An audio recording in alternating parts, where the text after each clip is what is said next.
Olá, sejam todos bem-vindos ao canal Alemanha para Todos. Meu nome é Ruth Pantoja e hoje nós vamos falar sobre a vida e os acontecimentos de um dos personagens mais sombrios da história do século XX. Vamos falar de Adolf Eichmann.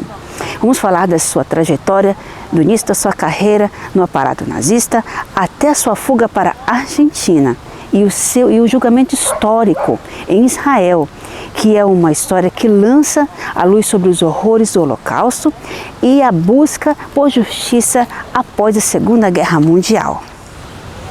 Adolf Eichmann nasceu no dia 19 de março de 1906 em Solingen. Sua infância foi relativamente comum e ele cresceu em um ambiente que não aparentava qualquer predisposição para a crueldade que ele mais tarde demonstraria. No entanto, com o tempo, ele se envolveu com grupos nacionalistas de extrema-direita e, eventualmente, ingressou no Partido Nazista em 1932, antes de se tornar membro da SS, a Schutzstaffel, em 1934. Em 1941, ele foi nomeado como chefe da seção 4B4 do Escritório de Segurança do Reich, que ele era também responsável pelos assuntos judaicos. Foi esse papel que ele desempenhou fundamentalmente na coordenação do transporte de judeus para os campos de concentração de autoextermínio. Em janeiro de 1942, Eichmann participou da Conferência de Wannsee, uma reunião crucial na qual líderes nazistas discutiram a implementação da solução final, o plano para o extermínio em massa dos judeus europeus. Eichmann desempenhou um papel importante na organização logística desse plano de genocídio. Após a derrota da Alemanha nazista na Segunda Guerra Mundial, Eichmann conseguiu escapar da Europa. Usando documentos falsos, ele conseguiu se esconder em diversos países, incluindo Áustria e Itália. Em 1950, ele e sua família conseguiram fugir para a Argentina, onde começou uma vida nova sob uma identidade falsa.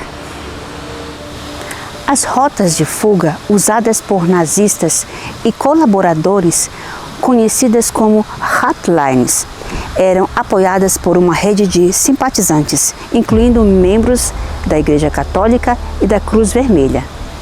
O bispo Alois Rudal desempenhou um papel controverso ao ajudar nazistas a escapar da justiça internacional. Em Buenos Aires, Eichmann viveu sob o nome falso de Ricardo Clemente. Ele trabalhou em empregos comuns. Sua presença na Argentina permaneceu em grande parte despercebida até 1956.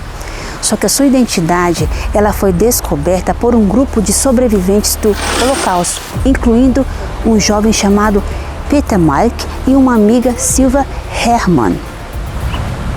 Esses dois amigos, juntamente com a Mossad, a agência de inteligência de Israel, rastrearam Eichmann.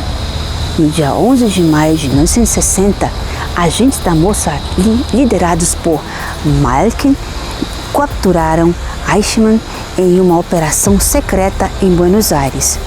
Ele foi mantido em custódia e levado para Israel, onde enfrentou um julgamento histórico por seus crimes contra a humanidade. O julgamento de Adolf Eichmann ocorreu em Jerusalém em 1961 e atraiu atenção global. Ele foi acusado de crimes de guerra, crimes contra a humanidade e crimes contra o povo judeu. Durante o julgamento, Eichmann defendeu suas ações como simples cumprimento de ordens, um argumento que foi rejeitado pelo tribunal. E em 1962, ele foi considerado culpado e condenado à morte por enforcamento.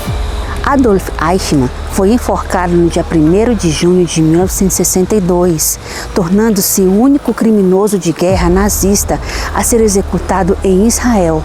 A sua captura e julgamento e execução marcaram um marco importante na história do pós-guerra e na busca pela justiça pelos horrores do Holocausto.